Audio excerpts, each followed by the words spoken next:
Hello दोस्तों, हाय। कैसे आप लोग? आप सभी को एसके यादव सर की क्लास में स्वागत है। हम लोग क्वेश्चन नंबर 15 की ओर काम करेंगे। क्लास 10th के गणित का 9वां चैप्टर का हाइट एंड डिस्टेंस, ठीक है।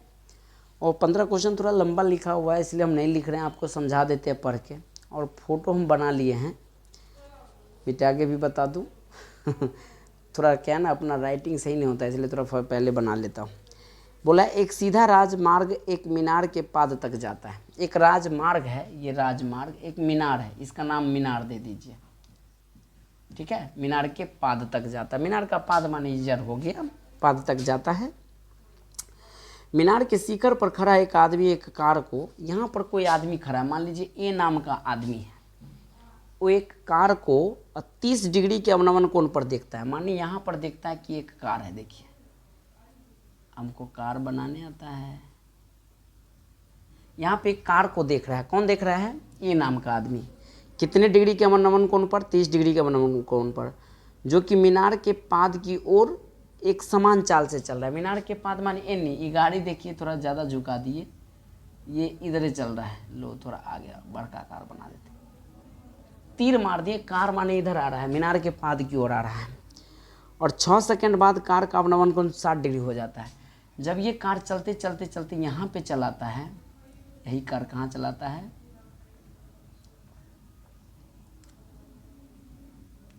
ये कार यहाँ चलाए इसके सामने, तो टोटल कितना दूरी लग गया इसको? 6 सेकंड लग गया है।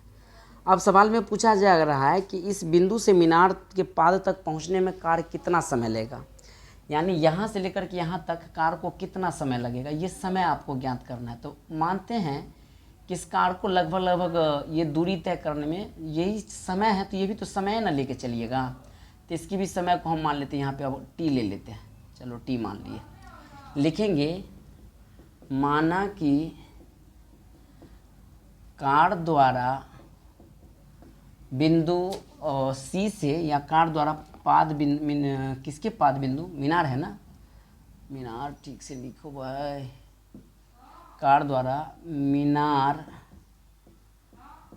के पाद बिंदु तक पहुंचने में लगा समय टी है। तो यहाँ तक आने में इसको कितना समय लगेगा? टी हम मान लिए हैं। सबसे पहले हम लोग बात कर लेते हैं त्रिभुज ए बी सी में ही बात कर लेते हैं। लिखेंगे त्रिभुज ए बी सी में जो जो दिया आप लिख लीजिए। सबसे पहले तो आपको थीटा का मान 60 डिग्री दिया हुआ है। आपने बी सी को कितना माना है? टी माना है, तो टी दे दिया। हम सीधा अप्लाई करेंगे टेन 60 डिग्री। और मीनार की ऊंचाई आपको सवाल में चर्चा नहीं किया गया। मीनार की ऊंचाई आपको नहीं दिया है तो नहीं दिया, रहने दीजिए। मीनार की ऊंचाई को हम एच मान लेते हैं। मीनार की ऊंचाई को क्या मान लेते हैं? एच मान लेते हैं। अर्थात इसको यहाँ पर लिख दीजिएगा, मीनार की ऊंचाई यानी ए बी को हम एच माने हैं। तो टेन 60 डिग्री बराबर लंब का वैल्यू हो जाएगा ए बी, और आधार का वैल्यू हो जाएगा आपका बी सी। टेन 60 का मतलब हो गया √3। ए बी को हम एच माने और बी सी को टी माने, तो टी दे दीजिए।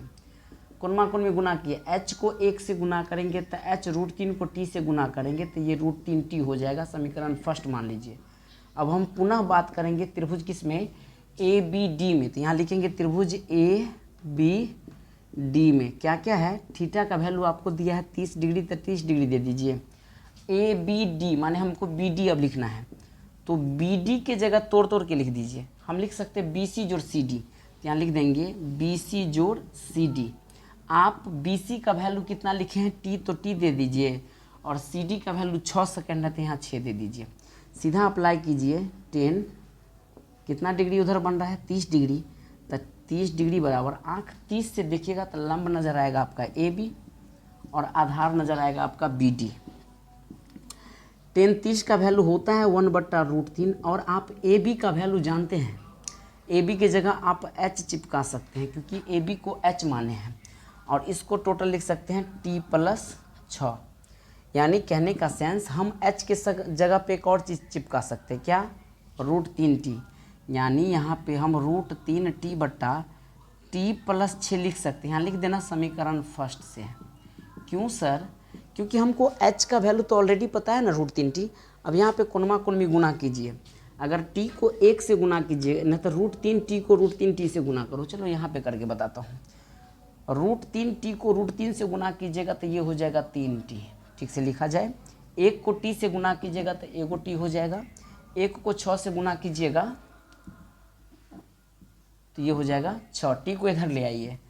3t में से t घट गया माने 6। 3 को t में से एगो t चला गया, 2t बराबर 6। t से 3 मरतबे में कट जाएगा माने t का वैल्यू आ जाएगा 3 सेकेंड। यहाँ पर लिख देंगे। अतः अभीष्ट समय, शॉर्टकट में ये वर्ड लिख करके आप काम चला सकते हैं।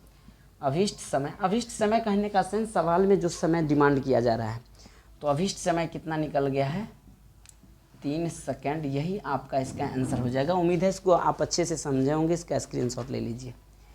ले लिया स्क्रीनशॉट। अब हम लोग बढ़ते हैं क्वेश्चन नंबर 16 की ओर, और ये लास्ट क्वेश्चन रहेगा अपना। लिखते हैं क्वेश्चन नंबर 16 को।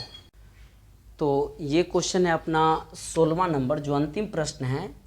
कह रहा है मीनार के आधार से और एक सरल रेखा में 4 मीटर और 9 मीटर की दूरी पर 2 बिंदुओं से, पहले मीनार का आधार ले लीजिए। मान लीजिए कि ये मीनार है, ये हम लोग क्या मान लिए मीनार।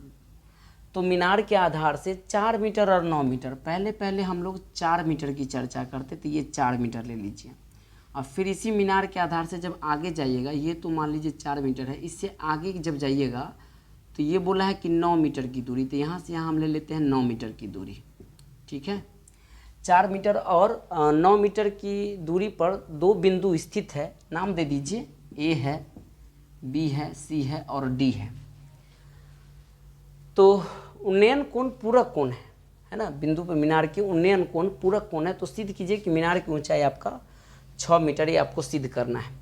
हम इसकी मीनार की ऊंचाई को मान लीजिए कि h मान लेते हैं, और h का वैल्यू आपको 6 मीटर लाना पड़ेगा। अर्थात इस प्रश्न का आंसर आपको नहीं दिया होगा, h बराबर 6 मीटर लाना ही है। लेकिन एक बड़ी सुंदर वर्ड की चर्चा है जिसमें आपको बोला गया है पूरक कोण का चर्चा है। अगर आप इसको थीटा ले लेते हैं तो ये कितना हो जाएगा आपको 90 माइनस थीटा। पूरक उस कोण को कहते हैं जो 2 कोणों का योग 90 डिग्री हो जाए। अर्थात एक 30 डिग्री तो अगला 60 लेना पड़ेगा, अगर एक 50 है तो अगला 40 लेना पड़ेगा। अगर ये थीटा है तो ये आपको 90 माइनस थीटा लेना पड़ेगा। तो सबसे पहले हम लोग सोल्यूशन पर काम करेंगे। लिखेंगे त्रिभुज ABC में आपको थीटा बराबर, तो कोण तो थीटा दिया ही हुआ है। आप AB को हम h माने हैं तो इसको h मीटर लेकर के चलते हैं, और BC का वैल्यू आपको दिया हुआ है 4 मीटर, तो 4 मीटर ले लीजिए। सीधे लिखेंगे टेन थीटा बराबर क्या होता है फॉर्मूला, लंब अब बट्टा आधार आप दोगे BC, अर्थात टेन थीटा बराबर लंब का वैल्यू आप h लिए हो तो h दे दो, और BC का वैल्यू 4 लिए हो तो 4 दे दो। ये समीकरण फर्स्ट है।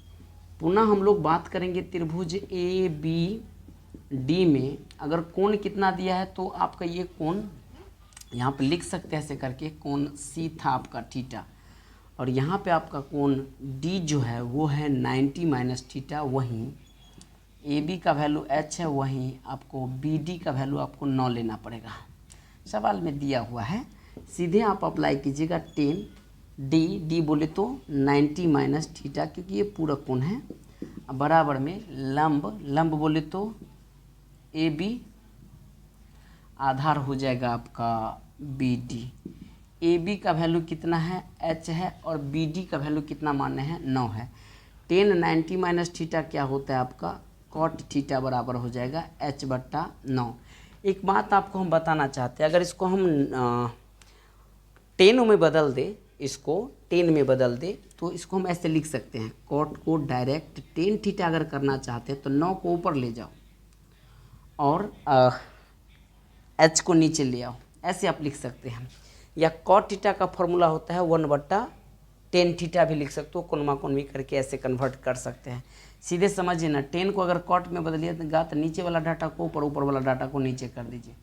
ये हो गया अपना समीकरण सेकंड, और इसको समीकरण फर्स्ट माने हैं।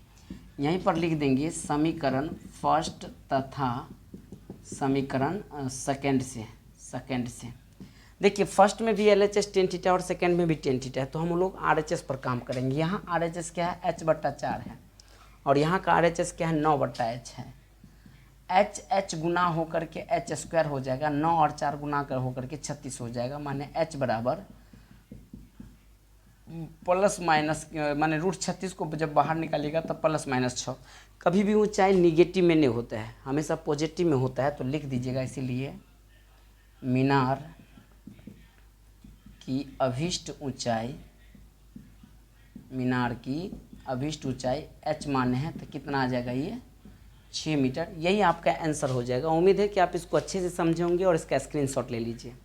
ये आपका कंप्लीट आपका थ्योरम बोला जा रहा है, माने 9वां चैप्टर आपको समाप्त कर दिया गया है। अब हम लोग को चैप्टर नंबर 9 के बाद 10 नंबर चैप्टर को अभी स्किप करेंगे, सीधा शुरुआत करेंगे हम लोग 11वां चैप्टर को, अर्थात कंस्ट्रक्शन को देखेंगे। ठीक है, इन्हीं विषय बिंदु के साथ हम लेते हैं आपके इस चैप्टर से विदा। ठीक है, तब तक के लिए सबको good day, take care, all the best. जय हिंद, जय भारत।